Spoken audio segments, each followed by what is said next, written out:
Hello class, welcome back बच्चों। लो पहले बच्चों स्टार्ट कर रहे हैं नया लेक्चर। तो बिजनेस एनवायरनमेंट हम चैप्टर पढ़ रहे थे, सब मेरी तरफ देखना। वो चैप्टर कैसा चल रहा है, लग कैसा रहा है ये चैप्टर? ठीक है ना, इजी है, तो दिक्कत तो नहीं लग रही। वो बिजनेस एनवायरनमेंट की हमने डेफिनेशन पढ़ी थी। मेरे बिजनेस मैंने सबसे पहले तो अपनी आसान भाषा में समझाने की कोशिश करी। मेरे बिजनेस की ज्योग्राफिकल बाउंड्री के बाहर जो कुछ भी है सब बिजनेस एनवायरनमेंट है, सबका सब। ठीक है ना, सम टोटल करना है। Sum total of all the external factor and forces constitute the business environment. बाबू ये कौन कौन से फैक्टर एंड फोर्सेस हैं? इक्वेस्लेट, social, legal, economic, political and technological environment. और मेरे कस्टमर, मेरे worker, supplier, competitor, share holder सभी बिजनेस के बाहर से आते हैं। बाबू इनका टोटल कर लो, ये बिजनेस एनवायरनमेंट है। फिर हमने बेटा इनके 7 फीचर देख लिए, मुझे लगता है मैंने अच्छे से क्लियर करे। फिर हमने स्लेप्ट की चर्चा कर ली थी, मुझे लगता है वो भी मैंने अच्छे से क्लियर कर दिया। ठीक है जी। Social, legal, economic, political and technological environment. Economics में इकोनॉमिक्स की सारी काम 4 बातें स्पेसिफिकली याद कराई। Interest rate, inflation rate, exchange rate, disposable income of consumer. बाबू 2 ही बातें आती हैं सोशल एनवायरनमेंट में, कस्टम एंड ट्रेडिशंस। टेक्नोलॉजिकल में भी 2, साइंटिफिक इंप्रूवमेंट्स एंड इनोवेशंस। ठीक है जी। पॉलिटिकल में 1, attitude of ruling party towards the business. Ruling party का एटीट्यूड किस बिजनेस के लिए कैसा है, याद है आपको बहुत सारी बातें? कुछ याद आ भी रहा है? मुझे तो पता नहीं क्या याद आ रहा है। मैंने 2 एग्जाम्पल एक दिन दिए, 2 एग्जाम्पल एक दिन दिए, कुछ याद है? बताओ कुछ याद है? शराब के ठेके कहाँ से कहाँ पहुँचा दिए थे, याद है? ये भी बता दिया था एजुकेशनल इंस्टीट्यूट के आसपास 100-200 मीटर के दायरे में कोई भी टबैको शॉप नहीं हो सकती एज पर लॉ। ठीक है ना, रूलिंग पार्टी का एटीट्यूड किस बिजनेस के लिए कैसा है ये देखो। ठीक है ना, याद है योगी सरकार ने क्या कहा था? हमारे आते ही 24 घंटे के अंदर अंदर सारे स्लॉटर हाउस बंद। इस बिजनेस के लिए कैसा एटीट्यूड? और 1991 में यूपीए ने क्या किया ये भी याद होना चाहिए। ग्लोबलाइजेशन कर दिया, 8 सालों तक भी लोगों को रेड टैपेज्म से मुक्ति नहीं मिली, परमिशन नहीं दी इंडिया में आने के लिए। तो कहाँ का ग्लोबलाइजेशन, आने नहीं दे रहे इंडिया। तो 4 एग्जाम्पल दिए थे। लीगल एनवायरमेंट याद है, law made at the 3 level of government. कोई भी गवर्नमेंट बॉडी, कोई भी एडमिनिस्ट्रेटिव बॉडी किसी भी लेवल पे आके कोई भी कानून बना दे, लीगल एनवायरमेंट में आ गया। नगर पंचायत ने भी कुछ बना दिया ना, सॉरी गांव पंचायत ने भी कुछ बना दिया ना, तो वो भी यहीं आ गया। ठीक है ना। सुप्रीम कोर्ट के मैंने 2-3 चीज़ों की बात की है। सुप्रीम कोर्ट का वो नेशनल एंथम वाली बात की है मैंने आपसे। सुप्रीम कोर्ट की मैंने वो ये भी बात की है कि अगर किसी मूवी में आप या वेब सीरीज में आप देख रहे हो कंजम्पशन ऑफ अल्कोहल या स्मोकिंग हो रही है तो वार्निंग आती है। फिर मैंने सेरेलेक की भी बात की थी आपसे। ठीक है ना, कोई दिक्कत कोई परेशानी तो नहीं? बढ़ाएं बात को आगे। चलो जी, बढ़ते हैं आगे, फिर देखते हैं। केस स्टडी के लिए मैं कुछ और भी हिंट दूंगा आपको कैसे ख़त्म कर सकते हैं। आज चैप्टर ख़त्म हो जाएगा, मैंने पहले ही बताया था कि 3 से 4 लेक्चर का ही चैप्टर है। बाबू चैप्टर खत्म करने की तरफ आगे बढ़ रहे हैं। बेटा एक ना टॉपिक दिया होगा इंपॉर्टेंस ऑफ बिजनेस एनवायरनमेंट, या नोट्स की थोड़ी ज़रूरत है मुझे, मैं चाहता हूँ आप नोट्स निकाल लें सारे, अगर तो एक सेकंड पोस्ट करो। बाबू टॉपिक पढ़ रहे हैं हम इंपॉर्टेंस ऑफ बिजनेस एनवायरनमेंट। ठीक है जी, मैं आपको बता देता हूँ ऐसे, टॉपिक का नाम गलत है, सही भी सुन लो। और एनसीईआरटी की बहुत सारी गलतियां, भैया हमारा काम है एनसीईआरटी की गलतियां ढूंढना है आजकल, मुझे यही लगता है। बाबू इस टॉपिक का नाम ना कभी भी नहीं है इंपॉर्टेंस ऑफ बिजनेस एनवायरनमेंट। इस टॉपिक का नाम सच में पता क्या होना चाहिए? Importance of scanning business environment. कि अगर आप बिजनेस एनवायरनमेंट को टाइमली स्कैन कर लेते हो, रीड कर लेते हो, अंडरस्टैंड कर लेते हो, तो क्या फायदा है? ये बिजनेस एनवायरनमेंट की इंपॉर्टेंस नहीं लिखी हुई, 6 इंपॉर्टेंस टोटल लिखी हुई है, आपको बता देता हूँ। 5 importance of scanning business environment की है। सिर्फ इनमें से 6 में से एक ही इंपॉर्टेंस है बिजनेस एनवायरनमेंट की। एक्चुअली में अगर आप देखोगे हर प्राइवेट राइटर को पता लग गया इस टॉपिक का नाम importance of scanning business environment है, सिर्फ एनसीईआरटी को नहीं पता लगा। एनसीईआरटी इसको लिखती है importance of business environment, her private writer लिखता है importance of scanning business environment. मैंने एनसीईआरटी वाला लिखा है क्योंकि मैं पहले ही बता रहा हूँ नोट्स में तो गलतियाँ आई। ठीक है जी, पर पढ़ाते टाइम मैं बिल्कुल क्लियर कर देता हूँ कि क्या होता है। तो अगर मैं टाइमली स्कैन करूं एनवायरनमेंट को तो मुझे फायदा क्या होगा, मैं उन फायदों की चर्चा करने चला हूं आपसे, ठीक है जी। और बाबू मेरा फायदा बताने का तरीका बहुत अलग है, आपको खुद ही महसूस दे जाएगा।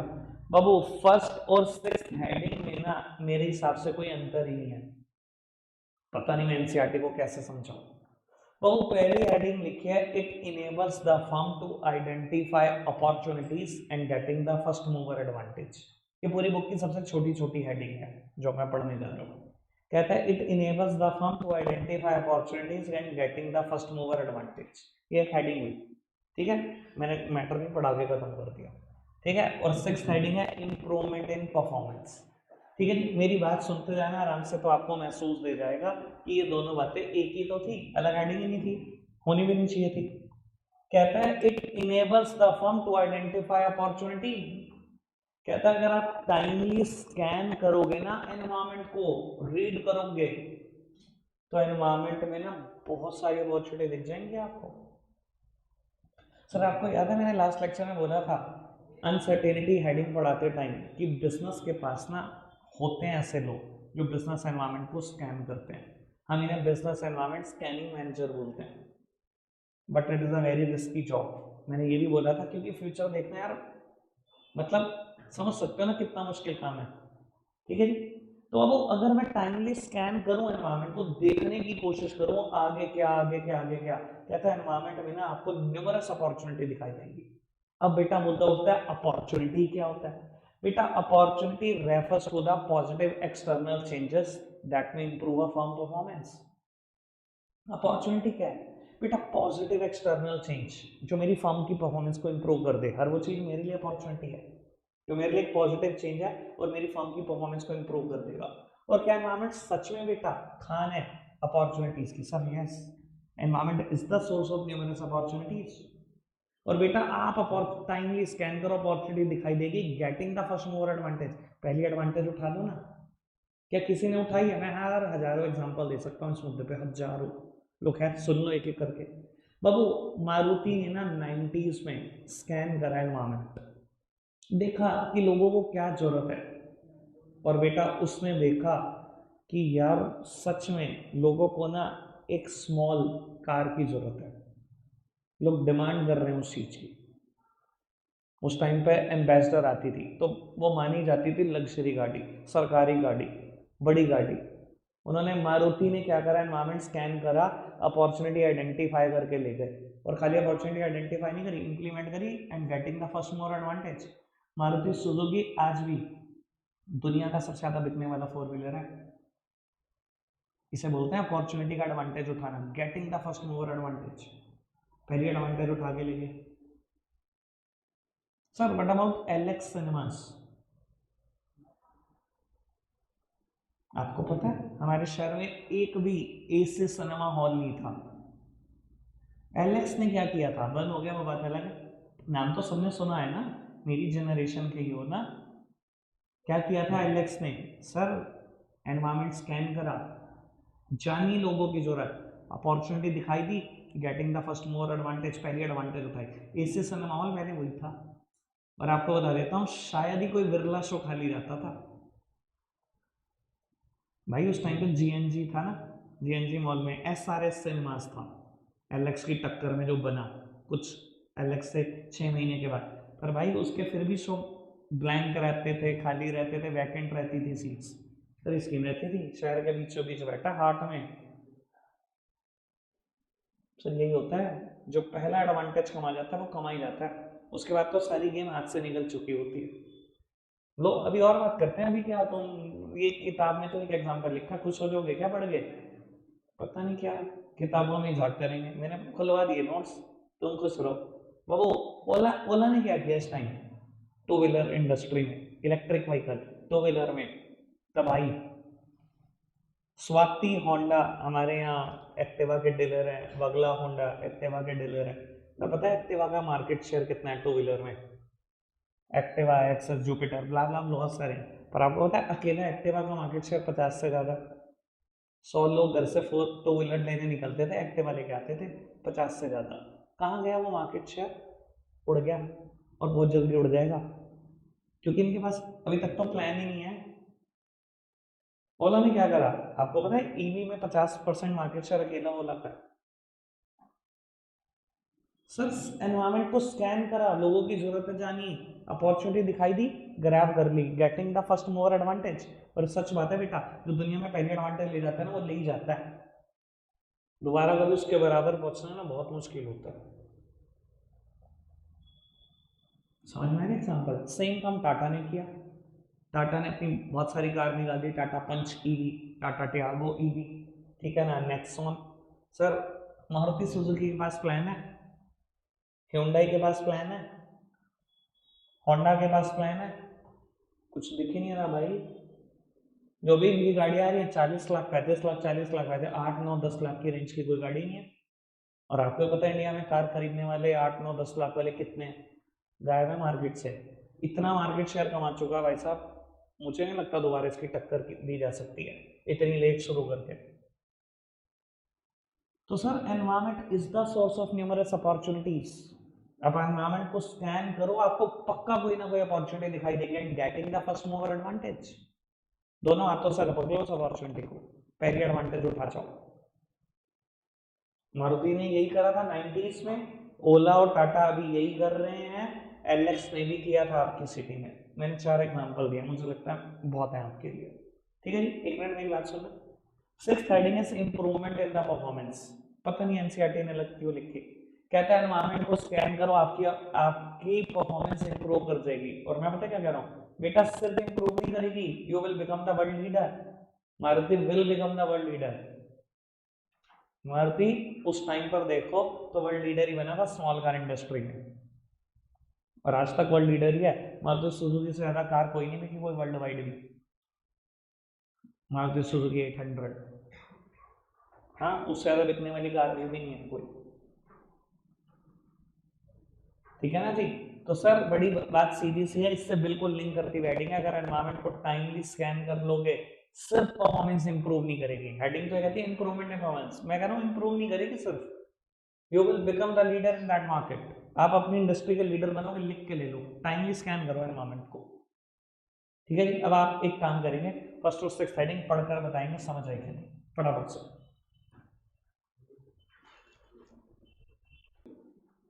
वो अगली 2 हेडिंग वो भी खट्टी है, मुझे तो पता ही नहीं फर्क क्या है, आप बताना फर्क क्या है। वो सेकंड और फिफ्थ साथ साथ होंगे, इधर देखना बेटा। ये हेडिंग कहती है it helps the firm to identify threats and early warning signals. और बेटा फिफ्थ हेडिंग कहती है it help in assisting in planning and policy formulation. लोग क्या समझते हैं बाबू, अपॉर्चुनिटी क्या था? ये हेडिंग जब भी लिखोगे पहले क्या करोगे, अपॉर्चुनिटी का मीनिंग बताओगे। Opportunity means positive external changes that will improve a firm performance. और फिर लिखोगे ये line, environment is the source of numerous opportunities. ठीक है, यहां क्या लिखोगे, threat means negative external change, opportunity क्या है, positive external change. Threat means negative external change that will hinder a firm performance. यहाँ था हम बोल रहे थे that will improve a firm performance, that will hinder a firms performance, firm की performance को खराब करता है थ्रेट। ठीक है, थ्रेट के नेगेटिव चेंज। अच्छा एक बात बताओ, एनवायरमेंट सिर्फ अपॉर्चुनिटीज की खान है? अगर हम टाइमली स्कैन करेंगे सर कुछ तो थ्रेट्स भी दिखाई देंगे ना, कुछ तो नेगेटिव चीजें भी दिखाई देंगी ना बिजनेस के लिए। और सच बात बताऊं बेटा, अगर थ्रेट्स को टाइमली स्कैन कर लिया तो वो थ्रेट कभी बनेगा नहीं, it serve as a early warning signal. वो सिर्फ अर्ली वार्निंग सिग्नल बन के बैठ जाएगा, क्योंकि हम पता क्या करेंगे उस थ्रेट के खिलाफ, प्लानिंग एंड पॉलिसी फॉर्मुलेशन। कहता है it help the firm in planning and policy formulation. तो थ्रेडिंग ये कहती है। तो मैं एग्जांपल देता हूँ, दोनों को लिंक करता हूँ, मजा ही आ जाएगा सुनकर। और ये सब केस स्टडी मैं खुद करता हूँ जो मैं बोल रहा हूँ, ठीक है ना। गूगल बाबा पे भी नहीं मिलेंगे, ढूंढ के देख लेना, क्योंकि मैं शहर की बातें करता हूँ ना, शहर पे केस स्टडी कम करने वाले लोग हैं बहुत। ठीक है ना, मुझे नहीं लगता शायद कोई किसी ने की भी होगी या कोई ऐसा एग्जाम्पल भी देता है। तो आपकी सिटी का डोमिनोज जिस लोकेशन पर है, जहां आज की तारीख में बीबा का शोरूम है, आपको पता है कभी पिज्जा हट खुल रहा था? कभी पिज्जा हट खुल के बंद हुआ, पता है आपको? चलो मैं चर्चा करते हैं आपसे इन डिटेल। बाबू 2010 में खुला डोमिनोज, ठीक है, मार्केट भी बढ़िया कैप्चर करी, आज भी दुनिया मानती है भाई कि उसके जैसा पिज़्ज़ा किसी का नहीं होता। 2012-13 तक तो उसने राज किया है। 2012 में कहीं उसके ऊपर एक थ्रेट आने लगा क्योंकि पिज़्ज़ा हट ने अपनी फिटिंग्स शुरू करा दी, और ब्रांड को फिटिंग्स कराने में कुछ टाइम लग जाता है, 3-4 महीने का। तो वो डोमिनोज के दिमाग में थ्रेट आया कि नहीं आया? भैया देखो, कॉम्पिटिटर किसी का भी आए, थ्रेट है। एक छोटी सी दुकानदार का भी कॉम्पिटिटर बोलेगा ना, उसे भी डर लगेगा कि यार ये तो थ्रेट है मेरे लिए। तो सर अगर आपने टाइमली एनवायरनमेंट को स्कैन किया है तो सर थ्रेट थ्रेट नहीं बनने पाएगा। इस सर्वे का अर्ली वार्निंग सिग्नल, और वही किया डोमिनोज ने। बाबू उस थ्रेट के खिलाफ ना प्लानिंग एंड पॉलिसी फॉर्मुलेशन करा, और बड़े तगड़े तरीके से। Planning and policy formulation mainly competitor के अगेंस्ट ही होता है। उसने क्या प्लानिंग एंड पॉलिसी फॉर्मुलेशन करा, देखो बताता हूँ। आप बहुत बच्चे होंगे उस टाइम पर, शायद आपको आइडिया भी ना हो। On Tuesday and on Friday Saharanpur के 2 peak days, buy 1 get 1 pizza free. ये जो हैंगरी स्क्वाड देखते हो ना वेडनेसडे, ये सब हैंगरीज के जो मेन बोर्ड में मेंबर हैं, आपको ही पता, सब डोमिनोज से ही टूटे हैं सहारनपुर के। मैंने पूरा 11th क्लास में आपको केस स्टडी दी थी इस चीज़ पर, याद है ना आपको? मैंने 11th BST में सारी केस स्टडी दी थी आपको कि ये मेन बंदे इन्होंने इसके तोड़े हैं। ये सारा प्लान वहीं से है। आपको पता है सहारनपुर के लिए 2 पीक डेज हैं। ट्यूसडे सारे हिंदू लोग छुट्टी रखते हैं, बिजनेसमैन, और ऑन फ्राइडे सारे मोमडन्स लोग छुट्टी रखते हैं। यही दोनों पीक डे उन्होंने कैप्चर करे। उस टाइम पर डोमिनोज के स्टाफ ना गली गली जाता था, आपने तो देखा ही नहीं होगा। 12 बजे मेनली उनका काम शुरू होता है, 10 बजे 8 बजे 9 बजे अलग अलग मोहल्लों में जाते थे 10-10 15-15 लोग डोमिनोज के ड्रेस पहन के, और कूपन बांटते थे गली गली। कूपन ये वही था, buy 1 medium pizza get 1 medium pizza free. ऐसे कूपन बांटे इन्होंने। अब आप समझो, एक कॉम्पिटिटर आने वाला है और आपने लोगों के मुंह पे लगा दिया एक मीडियम के साथ एक मीडियम फ्री, एक लार्ज के साथ एक लार्ज फ्री, और किस दिन पर? 2 पीक डेज पर। सब कहाँ से थ्रेट बन गया होगा वो? पिज्जा हट जाए बंदा खाली, क्यों? डोमिनोज एक के साथ एक दे, वो एक ही दे। क्या करा? प्लानिंग एंड पॉलिसी फॉर्मुलेशन करके बैठ गए अपने कॉम्पिटिटर के खिलाफ, और तगड़े लेवल की प्लानिंग। 1 साल 1.5 साल ऑफर बंदी करा। 1.5 साल में पिज्जा हट ने बाय बाय कर दी सहारनपुर को। उसी 1.5 साल में उसके जाते ही उन्होंने ऑफर भी गिरा दिया। सर सोच भी नहीं सकते आप, अगर आप टाइमली स्कैन कर लोगे ना एनवायरमेंट को, तो थ्रेट कैसे बन जाएगी कोई चीज? मुझे सिर्फ सिग्नल बन कह रहा था कि क्लियरली वार्निंग सिग्नल आया था, हमने उसके खिलाफ प्लानिंग एंड पॉलिसी फॉर्मुलेशन करा, उसे थ्रेट बनने ही नहीं दिया। क्या मैं क्लियर हूँ इस चीज को लेकर? बुक के पास भी ऐसा एग्जाम्पल नहीं है ना, मैंने बताया आपको। वो लोग के पढ़ने का टाइम दे दूंगा, 2 और हेडिंग बचती है, निपटा कर खत्म करो।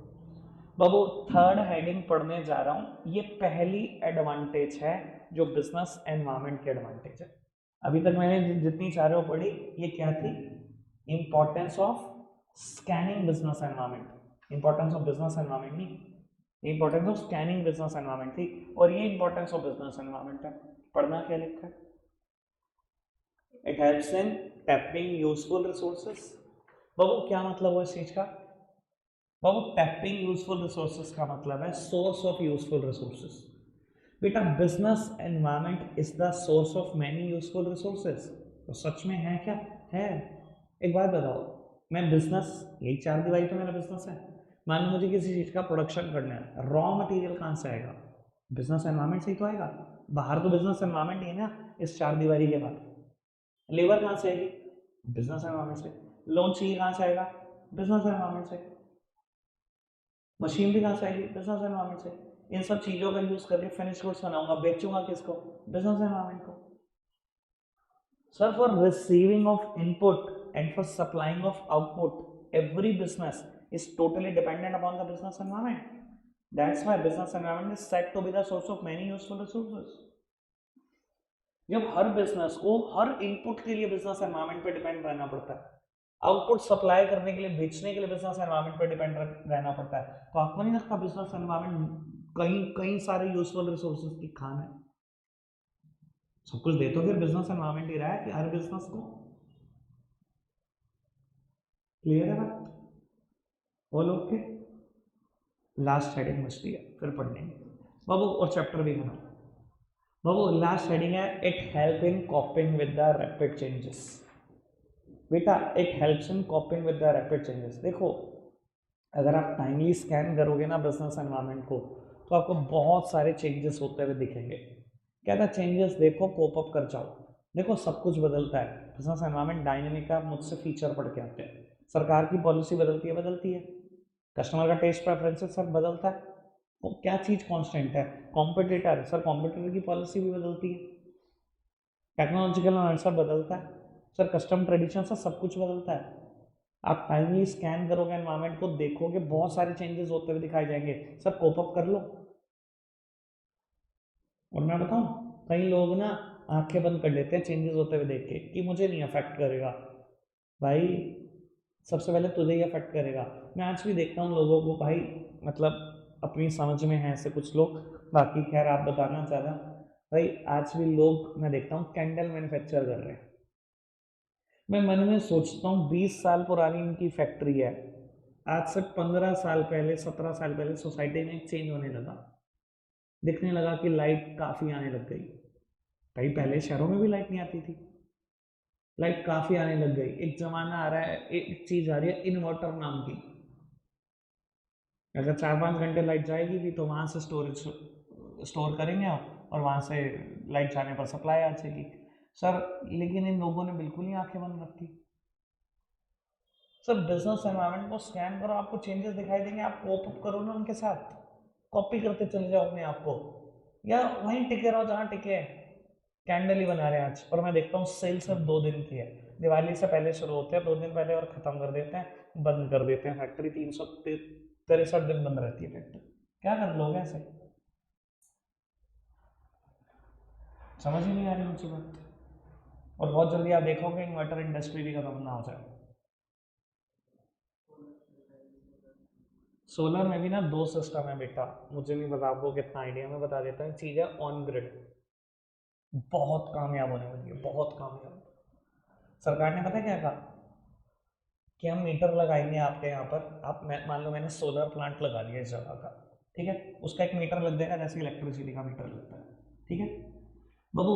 ये जितना भी सोलर बिजली बनाएगा, ये सब जैसे जिस तारों के थ्रू बिजली आ रही है उसी तारों के थ्रू हम सरकार को बेचेंगे। ऑन ग्रिड का मतलब बता रहा हूँ, मेरे सोलर पैनल ने जितनी बिजली बनाई मैंने सारी सरकार को बेच दी, उन्हीं तारों के थ्रू चली गई बिजली, ठीक है। और मेरे यहाँ पर बिजली का भी मीटर लगा हुआ है, मैं कुछ सरकार की बिजली कंज्यूम कर रहा हूँ। एट द मंथ एंड ये दोनों क्या होंगे, सेटल डाउन होंगे, जितनी बिजली मैंने बेची सरकार को और जितनी मैंने सरकार से खरीदी, और ये यूनिट्स में ही सेटल डाउन होगी। मान लो मैंने 500 यूनिट कंज्यूम करी, ठीक है जी, और मान लो कि मेरे सोलर पैनल ने प्रोड्यूस करी 470, 30 यूनिट का ही बिल देना, दैट्स इट। इसे बोलते हैं ऑन ग्रिड सिस्टम। पुराना सिस्टम ऑफ ग्रिड क्या था, लोग बड़े बड़े इन्वर्टर के बैकअप लगा रहे थे, 25-25 इन्वर्टर लगा रहे थे, सोलर पैनल से क्या करते थे, बिजली बनाते थे, स्टोर करते थे उसके अंदर, बैटरों के अंदर, और उससे खींचते थे। ये करते थे ना लोग। सब जरूरत ही नहीं है इसकी आज की तारीख में इतना महंगा खर्चा करने की। 25-25 इन्वर्टर लगा रहे हो, क्या जरूरत है भैया? किसने कह दिया? ऑन ग्रिड सिस्टम जो मैं बता रहा हूँ ये ऑन ग्रिड सिस्टम है, हाल ही में इतना पॉपुलर है ना, सोच भी नहीं सकते हो। सर क्या जरूरत रहेगी इन्वर्टर की फ्यूचर में? 24 घंटे लाइट आ रही है, 24 घंटे, और यही सिस्टम चलेंगे। इतने लोग सरकार को बिजली बेचने लग गए उत्तराखंड में, तो क्योंकि 70% सब्सिडी चल रही है उत्तराखंड में, 70% सब्सिडी, 30% खर्चा है, बाकी सब सरकार दे रही है लगाने का, जितना मर्जी लगाओ, और बाद में सरकार को ही बिजली बेच रहा। सही लग रहा है सुनने में ऑन ग्रिड सिस्टम? देख लेना बहुत जल्दी 5 साल के अंदर अंदर सारी छतों पे नजर आएंगे आपको, कोई नहीं बचेगा, एक आदमी भी नहीं बचेगा। चलो खैर सर, दिखाई दे रहा है चेंज, कॉप अप कर लेंगी कंपनियां, जितनी भी बैटरीज बनाती हैं, एक्साइड, एमरॉन। एमरॉन जो प्रोडक्ट है ना, अमर राजा बैटरी एक कंपनी है उसका, सर कॉप अप कर लो। नहीं करोगे तो वही हालत होगी जो कैंडल मैन्युफैक्चरर की हुई है, बड़ी सीधी सी बात। एनवायरमेंट में रोज चेंजेस हैं, कॉप अप ही करना है आपको बस। ठीक है जी, रखेंगे आज के लिए इतना ही प्यारे बच्चों, बाय बाय।